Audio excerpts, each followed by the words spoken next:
Hey guys, welcome back to my channel. இன்னைக்கு நம்ம பார்க்க போறது வந்து acrylic painting. ரொம்ப சிம்பிளா ஒரு beginner எப்படி பண்ணலாம் அப்படிங்கிறதுக்கான ஒரு வீடியோ தான். என் கூட சேர்ந்து நீங்களும் பெயிண்ட் பண்ண ஸ்டார்ட் பண்ணுங்க. சோ வாங்க வீடியோக்குள்ள போலாம். இன்னைக்கு நான் வரை யூஸ் பண்ணிருக்க மெட்டீரியல் வந்து கேன்வாஸ் தான். ஸோ கேன்வாஸ் ரோல் மாதிரி வாங்கிட்டு அது தேவையான அளவு நான் கட் பண்ணிப்பேன். ஸோ ப்ராக்டிஸ் பண்ணுறதுக்கு இது ரொம்பவே எனக்கு யூஸ்ஃபுல்லாக இருக்கும்.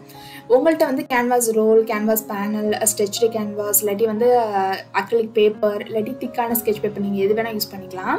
அடுத்து தேவையான கலர்ஸ்லாம் நம்ம எடுத்து வச்சு ப்ரஷஸில் வந்து எனக்கு வந்து ஃப்ளாட் ப்ரஷ்ஷும் அப்புறம் தின் ப்ரஷ் நான் யூஸ் பண்ணியிருக்கேன். அடுத்து வந்து மாஸ்கிங் டேப். இந்த மாஸ்கிங் டேப் ஏன் யூஸ் பண்ணுறோம் அப்படின்னா அந்த பெயிண்ட்டை வந்து வெளியே போகாமல் இருக்கிறதுக்காகவும் ரிசல்ட் வந்து அந்த பார்டர் மாதிரி ரொம்ப அழகாக ஃபைனாக டிஃபைனாக தெரியும். அதுக்காக தான் அதை யூஸ் பண்ணுறோம். இன்றைக்கி நம்ம பண்ண போகிற பெயிண்டிங் வந்து ரொம்ப சிம்பிளான பெயிண்டிங், கொஞ்சம் கலர்ஃபுல்லாக இருக்கும். அதுக்காக நான் ஃபஸ்ட்டு ஸ்கை வரைகிறதுக்கு வந்து blue colour, pink colour, orange and white அந்த 3 கலர் யூஸ் பண்ணியிருக்கேன்.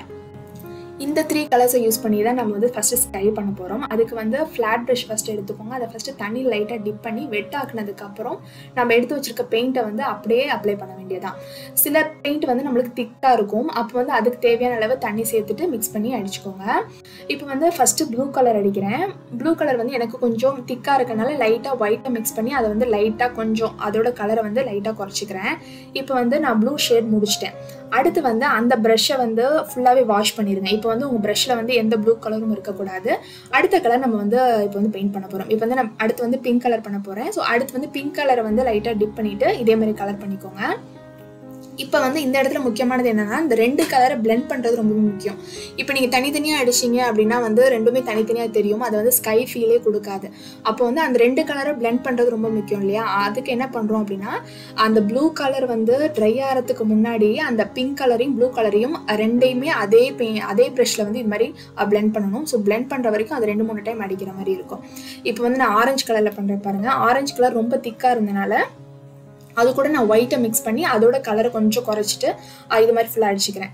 இப்போ வந்து எனக்கு நான் ஆரஞ்சு கலர் அடிக்கிறதுக்குள்ளேயே எனக்கு வந்து பிங்க் கலர் வந்து ட்ரை ஆயிடுச்சு. அப்போ என்ன பண்ணலாம் அப்படின்னா இந்த ஆரஞ்சு கலரையே அந்த பிங்க் கலர் மேலே ஒரு 2 கோட் கொடுத்துருங்க. இப்போ கோட் கொடுத்ததுக்கப்புறம் பார்த்தீங்க அப்படின்னாலுமே இப்போ தனித்தனியாக தான் வித்தியாசமாக தெரியும். அப்போ என்ன பண்ணணும் அப்படின்னா பிங்க் கலர் ட்ரை ஆயிடுச்சு. இப்போ பிங்க் கலரை அதே ப்ரஷ்ஷில் எடுத்துக்கோங்க. எடுத்துட்டு அதை வந்து ஆரஞ்சு ஷேட் நம்ம அடிச்சிருக்கோம் இல்லையா, அந்த இடத்து மேலேயே திரும்ப ஒரு டைம் அடிக்கணும். இதே மாதிரி நீங்கள் 2-3 டைம் அடிச்சிங்க அப்படின்னா அந்த பிங்க்கும் ப்ளூவும் வந்து பிளெண்ட் ஆயிரும் ரொம்ப ஈஸியாக. ஸோ வந்து ஒன்ஸ் நீங்கள் ட்ரை ஆகலை அப்படின்னா ரொம்ப ஈஸியாக நம்ம வந்து பிளெண்ட் பண்ணிடலாம். அப்படி ட்ரை ஆயிடுச்சு அப்படின்னா இதோட கலரையும் அதோட கலரையும் இதே மாதிரி 2-3 டைம் மிக்ஸ் பண்ணிங்க அப்படின்னா ரொம்ப ஈஸியாக பிளெண்ட் ஆயிரும். ஸோ ஃபஸ்ட்டு அக்ரிலிக் பெயிண்டிங்லேயே வந்து பிளெண்ட் பண்ணுறது தான் ஃபஸ்ட்டு ஸ்டேஜ் வந்து நம்ம கற்றுக்கிற மாதிரி இருக்கும். இப்போ வந்து இதை ஸ்கை ஃபுல்லாக முடிச்சாச்சு. இது ஃபுல்லாக காஞ்சதுக்கப்புறம் அடுத்து வந்து நம்ம வந்து கீழே வந்து ட்ரீ வரைய போகிறோம். ஸோ ட்ரீ வரைகிறதுக்கு வந்து நான் முழுக்க பிளாக் கலர் தான் யூஸ் பண்ணியிருக்கேன். அதே மாதிரி ப்ரஷ்ஷு பார்த்தீங்கன்னா ரொம்ப ஃபைனான சின்ன ப்ரஷ் தான் யூஸ் பண்ணியிருக்கேன். அந்த ப்ரஷ் யூஸ் பண்ணுறப்ப தான் சின்ன மரங்கள் அந்த இதெல்லாம் போடுறது சின்ன மரங்கள் வரைகிறதுக்குலாம் ஈஸியாக இருக்கும்.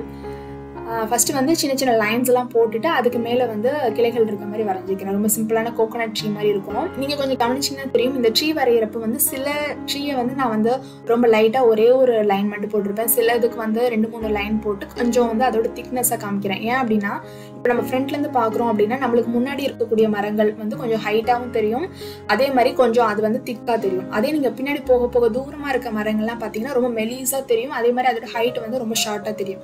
அதுக்காக தான் இந்த வேரியேஷன் காமிக்கிறோம். அப்போ தான் அது வந்து கொஞ்சம் ரியலிஸ்டிக்காக வரைகிறோம். அடுத்தடுத்து நம்ம ரியலிஸ்டிக்காக வரைகிறோம் அப்படின்னா இது மாதிரி சில டீட்டெயில்ஸ் எல்லாம் கொடுக்குறப்ப தான் நம்ம வந்து கொஞ்சம் அடுத்த ஸ்டேஜுக்கு போகிற மாதிரி இருக்கும். இந்த மரம் வரைகிறது ரொம்பவே ஈஸி. அதுக்கு வந்து ஸ்ட்ரைட்டாக லைன்ஸ் இது மாதிரி வரைஞ்சிட்டு இதே மாதிரி தென்னங்கீத்து இருக்க மாதிரி வரைஞ்சிக்கோங்க. அதுக்கப்புறம் அந்த சின்ன ப்ரஷ்ஷை வச்சு இதே மாதிரி லைட்டாக சின்ன டீட்டெயில்ஸ் கொடுத்தீங்கன்னா ரொம்பவே ஈஸி.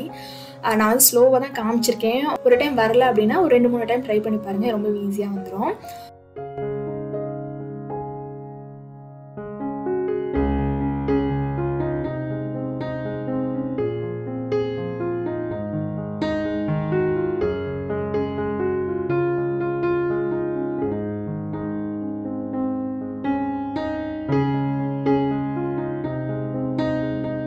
அடுத்து மரங்கள்லாம் முடிச்சாச்சு.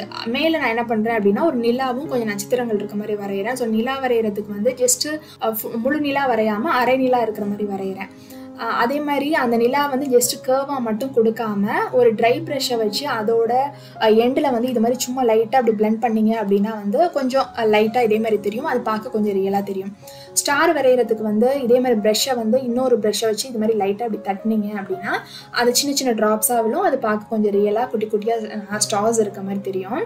இந்த பெயிண்டிங் முடிச்சோன்னா முக்கியமான ஒரு விஷயம் என்னென்னா அதை வந்து வார்னிஷ் பண்ணுறது. இந்த பெயிண்ட்டை ஃபுல்லாக காய வச்சுருங்க. ஒரு 2-3 மணி நேரம் ஃபுல்லாக காய வச்சதுக்கப்புறம் அது மேலே வார்னிஷ் அப்ளை பண்ணுறப்ப தான் அந்த பெயிண்டிங் வந்து ரொம்ப லாங் லாஸ்ட்டாக இருக்கும். ஒரு 2-3 வருஷத்துக்கு அப்புறம்லாம் பார்க்குறதுக்கு அப்புறம் அந்த கலர் ஃபேட் ஆகாமல் இருக்கும். அது மேலே தூசி அது மாதிரி விஷயங்கள்லாம் வராமல் அந்த பெயிண்டிங் நம்ம சேவ் பண்ணலாம். அதுக்காக தான் இந்த வார்னிஷ் வந்து நம்ம பண்ணுறோம். அவ்வளோதான், இன்றைக்கி ரொம்பவே சிம்பிள் அண்ட் கலர்ஃபுல்லான ஒரு பெயிண்டிங் பண்ணிட்டோம். ஐ ஹோப் இந்த வீடியோ உங்களுக்கு பிடிச்சிருக்குன்னு நம்புறேன். இந்த வீடியோ உங்களுக்கு யூஸ்ஃபுல்லாக இருந்துச்சு அப்படின்னா மறக்காமல் கமெண்ட்டில் சொல்லுங்கள். அப்போ தான் எனக்கு அடுத்தடுத்த வீடியோஸ் போடுறதுக்கு ரொம்பவே மோட்டிவேஷனாக இருக்கும். இந்த வீடியோ பிடிச்சிருந்தா மறக்காமல் லைக் அண்ட் சப்ஸ்கிரைப் பண்ணிக்கோங்க. உங்கள் ஃப்ரெண்ட்ஸ் அண்ட் ஃபேமிலிக்கு யாருக்கு யூஸ்ஃபுல்லாக இருக்கும் அப்படின்னு நினச்சிங்கன்னா அவங்களுக்கு ஷேர் பண்ணுங்கள். தேங்க்ஸ் ஃபார் வாட்சிங்.